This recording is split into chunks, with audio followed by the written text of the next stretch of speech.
গাজীপুরের কালিয়াকৈরে কালভার্টের মুখে বাঁধ দিয়ে মাছ চাষের অভিযোগ উঠেছে স্থানীয় একটি প্রভাবশালী মহলের বিরুদ্ধে। এতে সামান্য বৃষ্টিতেই তৈরি হচ্ছে দীর্ঘস্থায়ী জলাবদ্ধতা, পচা পানির দুর্গন্ধ, মশা মাছির উপদ্রব আর নানা রোগে চরম দুর্ভোগে পড়েছেন জাওলাভিটি গ্রামের মানুষ। কালিয়াকৈর উপজেলার মধ্যপাড়া ইউনিয়নের জাওলাভিটি গ্রামে বসুন্ধরা মৌচাক প্রকল্প কর্তৃপক্ষের কাছ থেকে জমি ইজারা নিয়ে দীর্ঘদিন ধরে মাছ চাষ করে আসছে স্থানীয় একটি মহল। স্থানীয়দের অভিযোগ, মাছ চাষের জন্য পানি নিষ্কাশনের মূল পথে কালভার্টের মুখে সিমেন্টের দেয়াল ও মাটির বস্তা দিয়ে স্থায়ী বাঁধ তৈরি করা হয়েছে। পরে প্রাকৃতিকভাবে পানি বের হওয়ার পথ বন্ধ হয়ে যাওয়ায় সামান্য বৃষ্টিতেই তলিয়ে যায় বিস্তীর্ণ এলাকা। দীর্ঘদিন ধরে পানি জমে থাকায় বাড়ছে দুর্গন্ধ, বাড়ছে মশা মাছির উপদ্রব।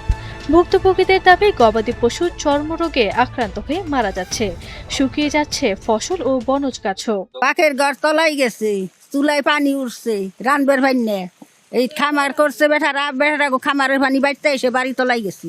খামারের যারা নিছে ডাকাই নিয়ে ওই আসল গেট যেটা এটা আটকাই দিছে, আটকাই দিয়ে পানি দিয়ে আমাকে সর্বহারা করে ফেলেছে। আমার এক নাতি মরছে এর আগে, আবার আজকে আমার ছাগলটাও মরে গেছে এই পানিতে পড়ে। স্থানীয় জনপ্রতিনিধিদের কাছে বারবার অভিযোগ জানিয়েও সমাধান না পাওয়ার দাবি স্থানীয়দের। এলাকায় খামার ডালারা পানি ছেড়ে দেয় না, বাড়িঘর তলে গেছে বা 3 মাস ধরে।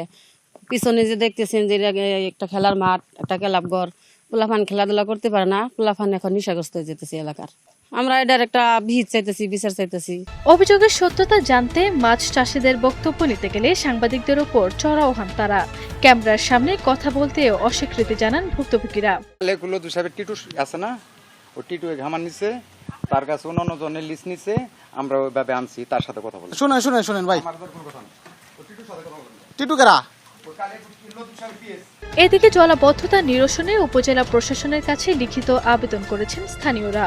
দ্রুত ব্যবস্থা নেওয়ার আশ্বাস দিয়েছেন কালিয়াকৈর উপজেলা নির্বাহী কর্মকর্তা AHM ফখরুল হোসেন। যে আমরা ইতিমধ্যে এই বিষয়ে অবহিত হয়েছি আপনাদের মাধ্যমে।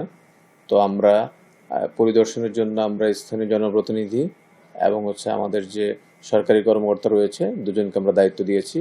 তারা সরজমিন পরিদর্শন পূর্বক এই পানি যেন দ্রুত অপসারণ করা হয় সে বিষয়ে ব্যবস্থা গ্রহণ করে আমাকে অবহিত করবে।